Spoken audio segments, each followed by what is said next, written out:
I remember my very first order. I had like 3 orders. I was in the hospital. I was in the emergency room, and the orders came in from my email. I took them while I was working in the emergency room, which in retrospect was pretty stupid because the IT can see everything that's happening on those computers. So somebody. Oh shit! You're actually used. Oh, I forgot. That was probably before phones had email, right? Yeah. So you're using the actual computers in the hospital. In the hospital. Yeah. That's funny. So. So I took the orders right in the emergency room, and I was just like, I was overcome with this sense of like, I think the orders came to a total of like $1,150 or something, right?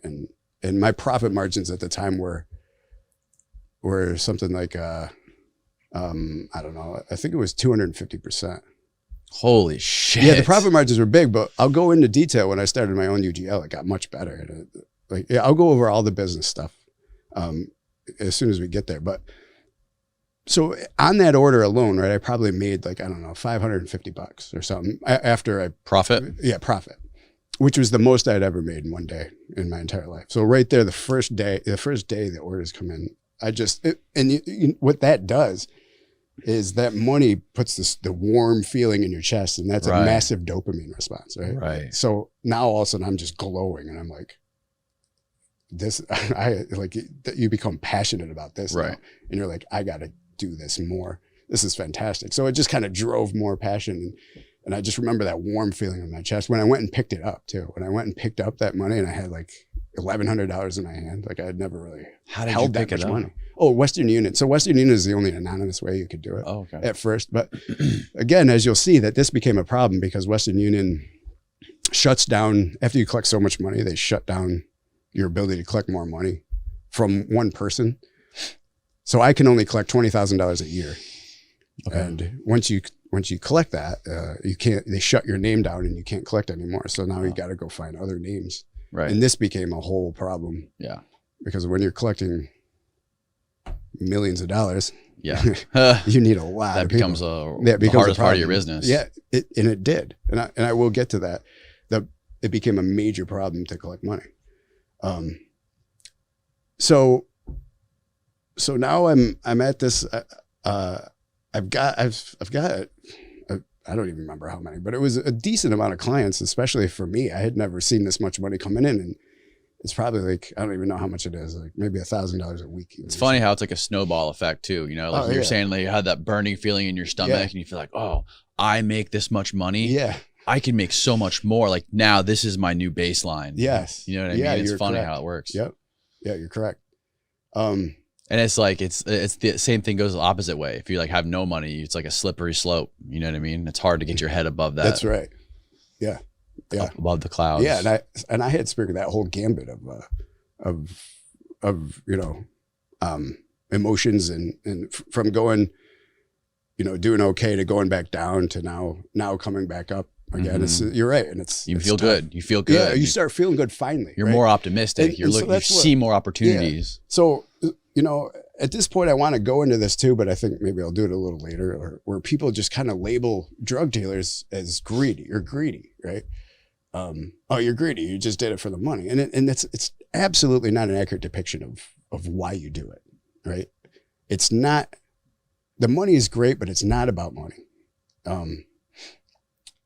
At first it's about money though, right? Maybe after. Not even. No. It was so for me for this, and when I was in prison, I was around a lot of drug dealers. We were in a nonviolent camp, and half of them were drug dealers. So I got to get inside a lot of heads of some other pretty big drug dealers, cocaine dealers and everything. And it's not just about money. Like even with these guys, it's not inaccurate. It's facile, right? It's easy to just put a simple label on something, and then just say, it's greed. Right. Story over. It's not. It's much more complicated than that. There's a whole dose response. When you help somebody with cocaine, the person treats you with respect and admiration. When you bring them a brick of cocaine and you have the best price, thank you. Now I can go take this. My customers love it, right? It's the same type of dose response that you get from anything else. But evolution can't tell the difference between helping people with a drug or helping people survive, right? Right. It's just because it's the response you elicit when you feel a person respects or appreciates you, right? So this, like a lot of these drug dealers were working on, they were working on these dose responses too. I talked to a crystal meth dealer when I was in prison, and I was relaying this information to an entire class of people. And one of the crystal meth dealers raises his hand. He goes, there was times when I sold my crystal meth at cost because I got it so expensive that time. I bought like a kilo of it so expensive.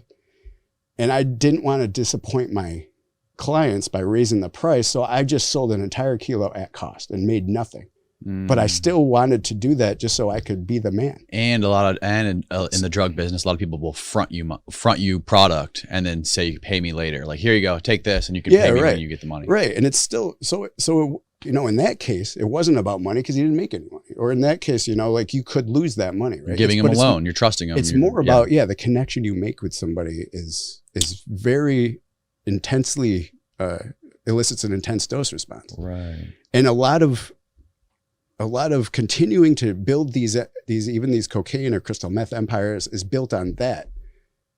The money is, I mean, don't get me wrong, the money's nice. The money's great. It elicits its own dose response, which I'll go into later about exactly how money does well, I mean, if you look at it geographically, the poorest countries, the poorest communities are the ones that are corrupted by drugs and cartels. Mm-hmm. The people that are generally the most desperate are the ones that get into this stuff because it's the easiest route to money. That's right. And it's the same thing even with, like, if you look at porn stars, like think about who fucking, you know, when they're 10 years old say, I want to be a porn star when I grow up. It's not that. It's people who are poor, people who have been abused by relatives, who have nowhere to go.